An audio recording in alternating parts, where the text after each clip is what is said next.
Welcome back. Thanks for staying with us. The National Executive Committee of the ANC is meeting in Boksburg, Ekurhuleni. The 4-day gathering began yesterday. Already from the meeting, Electricity Minister Kgosientsho Ramokgopa has confirmed that it's not possible to end load shedding by the end of the year. Although President Cyril Ramaphosa said the Phala Phala farm scandal was never discussed. Let's now unpack some aspects of the NEC meeting with political analyst Dr. Levy Ndou. Dr. Ndou, very good evening to you. Thank you so much for your time. It was essentially expected that control over Eskom would be discussed at the ANC NEC meeting.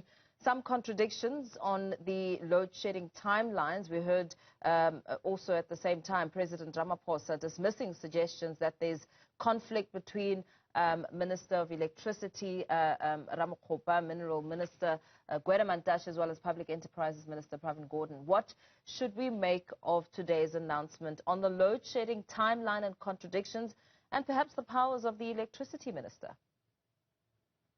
Good evening, Mpho. Good evening to the viewers at home. Well, I think the meeting of the ANC is coming at the right time, especially on matters of Eskom, coming at the right time that we are approaching winter, and also that in the next few months, South Africa will be heading towards the general elections.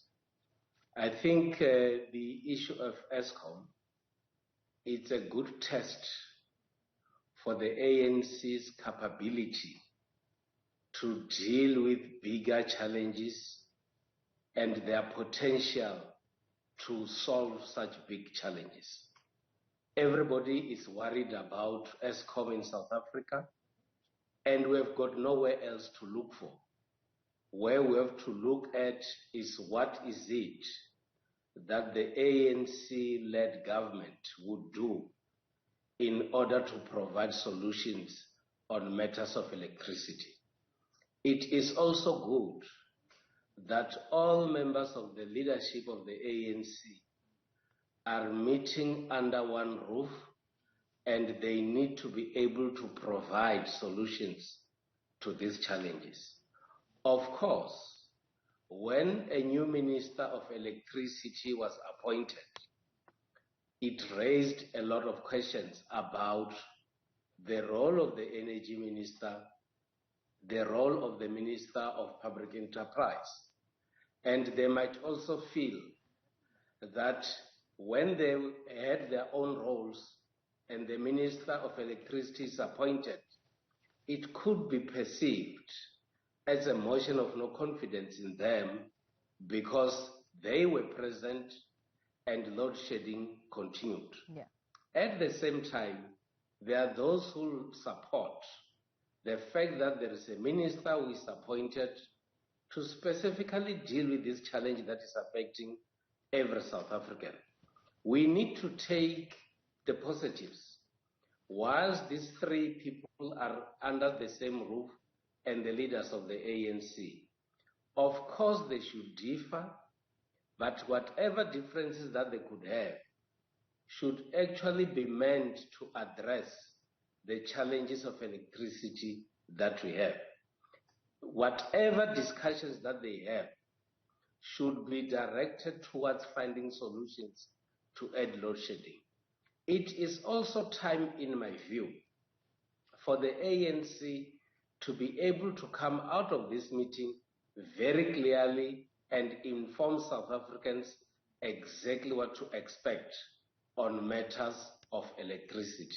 If they cannot solve this problem immediately, they should also be bold enough to come up to the public and say, we are unable to solve this problem now, so that people should look for alternatives in order for their lives to go on. But my sense is that the ANC has a big challenge in front of them, and that is that of dealing with the question of load shedding, and it has a potential to cause them support come 2024. We'll touch on 2024 a bit further in a moment. But, I mean, as you speak about some burning issues, one such burning issue, we know that Namibian President Geingob is on a state visit in South Africa. Questions have been looming about the white elephant in the room, so to speak, Phala Phala. And we've also learnt that President Cyril Ramaphosa said that the issue was never discussed. And, of course, that also links to the very critical letter written by former President Thabo Mbeki and the discussions that are set to take place around what should happen around Phala Phala. Well, I think these are quite interesting times. And my sense is that those who exposed the Phala Phala matter did that for the exact purpose of how these developments are unfolding. You have got many institutions that are investigating this matter, and most of them are quite silent about the developments happening. It could be in the nature of their work that they can't constantly be briefing the nation about what is happening. But that also creates sufficient environment for those who want this matter to be resolved speedily, or for those who want to see the fall of the president and the ANC. And each time when one has to talk about this matter, you have got a very long list of things that you should consider. You need to consider what is the public protector doing. You need to consider the report from the NPA, which has not been forthcoming. You also have the report that was that came from the committee that was appointed by Parliament. So you have got a lot of people that appears to be involved in this matter. And as long as this matter drags on, you're going to have a situation where every single moment or opportunity available, people will want to raise this matter. Also, the visit of the president of Namibia to South Africa, whose government appears to have been involved in this matter, would have all the necessary reasons for people to ask questions whether the two presidents might have had an opportunity to discuss the matter. But whether we like it or not, a matter that is in the hands of the law enforcement agencies could not easily get influenced by those who are not part of such institutions.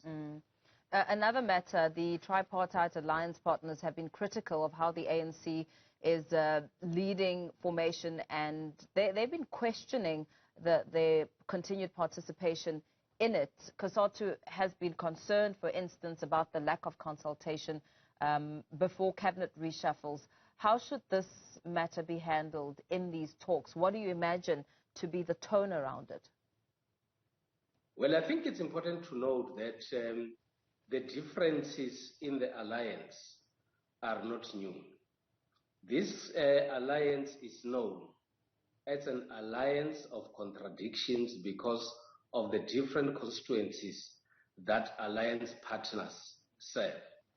At the same time, the leader of the alliance remains the ANC until such matter is clarified. What I think will be challenges that are being raised by both COSATU and the SSCP is the degree in which they feel that the ANC in some instances does not consult them in decision making. And I think that is where an issue about alliance partners having to contest elections alone comes up. But I think at the same time, we don't